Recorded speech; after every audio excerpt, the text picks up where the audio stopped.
బరాబర్ అడుగుదాంలో మా ప్రతినిధి లివిల్ లైవ్ లో సిద్ధంగా ఉన్నారు. లివిల్, ముఖ్యంగా తెలంగాణ జీవనాడి కాళేశ్వరానికి నిరర్ధకం చేసే దిశగా రేవంత్ సర్కార్ కొత్త స్కెచ్ వేసినట్టు క్లియర్ గా తెలుస్తోంది. ఇందులో భాగంగానే బరాజ్ కేంద్రంగా అనూహ్య పరిణామాలు చోటు చేసుకుంటున్నాయి. అవన్నీ మనం చూస్తున్నాం. మేడిగడ్డ బరాజ్ దగ్గర ఉన్నట్టుండి చెక్ పోస్ట్ మామైపోయింది. ఇరువైపులా సెక్యూరిటీ అనేది అక్కడ లేకుండా పోయింది. 2 వీలర్స్ తో పాటుగా హెవీ వెహికల్స్ కూడా అనుమతిస్తున్నారు. సో కుంగిపోయిన పిల్లల పైన, బరాజుల పైన ఇట్లాంటి హెవీ వెహికల్స్ కానీ రాకపోకలు కానీ కొనసాగితే పరిస్థితి ఎలా ఉంటుంది? ఇదంతా చూస్తుంటే ఏమనిపిస్తుంది లేవే?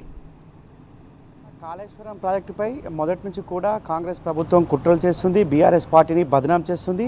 అందులో భాగంగానే గత 19 ఏళ్ల పూర్తి కాంగ్రెస్ పాలనలో కాళేశ్వరం ప్రాజెక్టుకు సంబంధించి రిపేర్లు కావచ్చు, కాళేశ్వరం ప్రాజెక్టుకు సంబంధించిన ఇతర ఈ అంశంలో కూడా ఒక అడుగు ముందుకేసి 10 అడుగులు వెనుకకేసిన చందంగా ఇవాళ కాంగ్రెస్ ప్రభుత్వం వ్యవహరిస్తుంది. ప్రధానంగా ఇరిగేషన్ శాఖ ఏ రాష్ట్రంలో ప్రాజెక్టుల విషయంలో పూర్తిగా నిర్లక్ష్యం వహిస్తున్న తెలిసిన విషయమే. అయితే ప్రధానంగా కాళేశ్వరం ప్రాజెక్టుకు సంబంధించి 3 పియర్స్ కుంగిన విషయంలో ఎన్డీఎస్ఏ రిపోర్ట్ వచ్చిందని చెప్పేసి అడావిడి చేసింది. ఎన్డీఎస్ఏ రిపోర్టు పక్కన పెట్టి వాళ్ళ అక్కడ తాత్కాలిక చెక్ పోస్టులు ఏర్పాటు చేశారు. తాత్కాలిక చెక్ పోస్టుల ద్వారా రాకపోకలు పూర్తిగా నిషేధించారు. అనేక సందర్భాల్లో అనేక రోజుల్లో పియర్స్ రిపేర్ చేయడానికి సంబంధించి అధికారులు వెళ్ళడానికి మాత్రం కూడా అక్కడికి వాహనాలను అనుమతించలేదు. అధికారులంతా కూడా దిగి నడిచిపోవాల్సిందిగా గతంలో చెప్పిన పరిస్థితి. కానీ ఇవాళ మరొకసారి ప్రధానంగా కాళేశ్వరం ప్రాజెక్టు ఆ పంపులు ఏదైతే పంపులు ఆన్ చేయట్లేదు, కాళేశ్వరం ప్రాజెక్టు ద్వారా గోదావరి నీటిని ఒడిచిపట్టట్లేదు. కాళేశ్వరం ప్రాజెక్టు నుంచి ఏదైతే అన్నారం, సుందిల కావచ్చు ఇతర రిజర్వాయర్లకు, ఇతర బరాజులకు నీళ్లను లిఫ్ట్ చేయకపోవడం కాంగ్రెస్ పార్టీ అలసత్వం అని చెప్పేసి పదే పదే బీఆర్ఎస్ పార్టీ ప్రభుత్వంపై చేస్తున్న విమర్శల నేపథ్యంలో ఇవాళ మరొకసారి కూడా మరొక కుట్రకు తెరలేపింది కాంగ్రెస్ ప్రభుత్వం.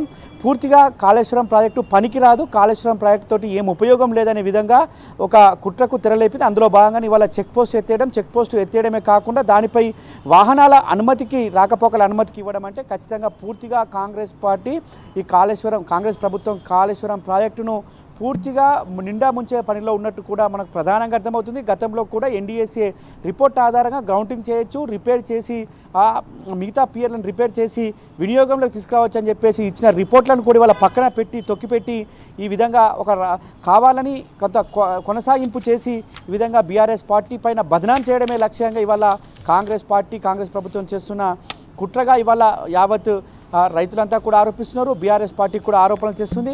ఇప్పటికైనా కాంగ్రెస్ ప్రభుత్వం ఆ దిశగా అడుగులు వేయాలి, సెక్యూరిటీని పెంచాలి, అక్కడ రాకపోకలు వెంటనే నిషేధించాలి.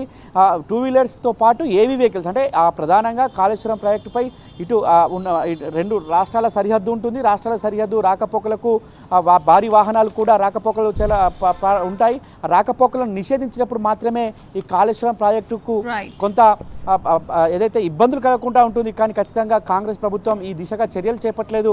కాంగ్రెస్ ప్రభుత్వం చేయాల్సిందంతా కూడా బీఆర్ఎస్ పార్టీని బదనాం చేయడమే లక్ష్యంగా చేస్తుంది. కనుక ఖచ్చితంగా వారు ఏదైతే చేయాలనుకున్నారో అది చేసి తీరుతారనే లక్ష్యంగానే ఇవాళ కొనసాగుతుంది. గతంలో కూడా బీఆర్ఎస్ పార్టీ అనేక సందర్భాల్లో ఆరోపణలు చేసింది.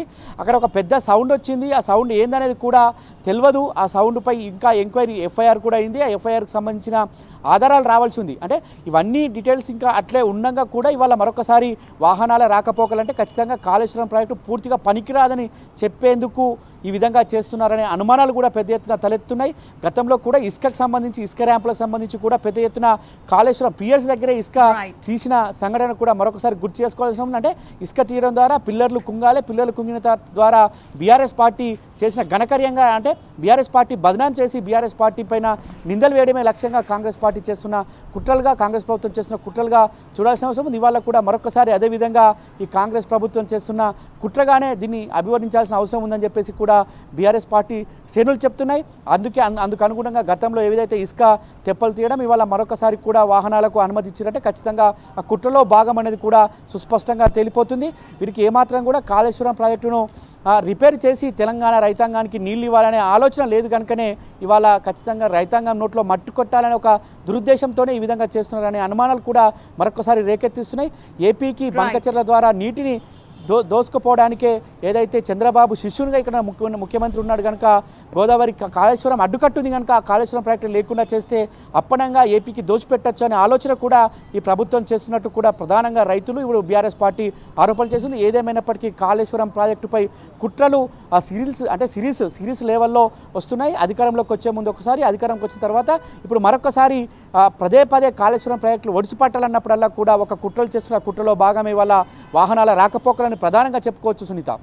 రైట్ లివిల్, థ్యాంక్ యూ.